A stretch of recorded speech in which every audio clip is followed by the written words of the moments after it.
Seni sevmək belə mənə yetirdi. Xəncər kimi saplandı bu xəbər qəlbimə. Sensizliyi duyunca boğazım düğünləndi. Bağrıma basıb qaldım sənə olan sevgimi. İlk dəfə əlvida söylədim sənə.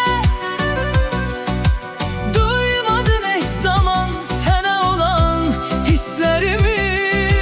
Ruhumu almadan gedirəm doğma şəhərdən. Susturdum ürəyimdə qalan gizli sevgimi.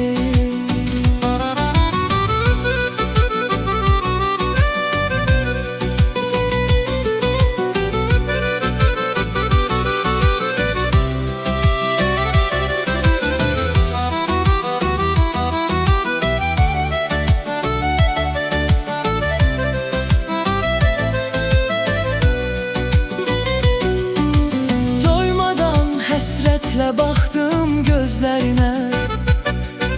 Sarıldım boynuna, toxundum ruhumla sənə. Gedirəm artıq dayanmaq olmur. Sənsizliyin qorxusu yara olsa da mənə.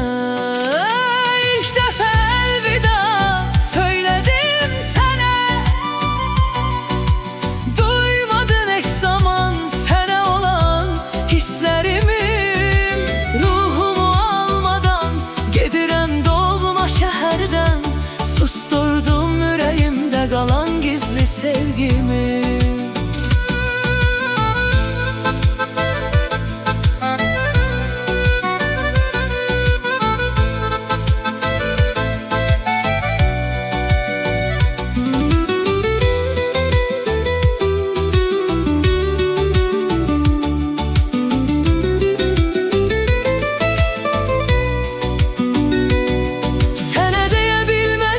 Sözlər ürəyimdə qaldı.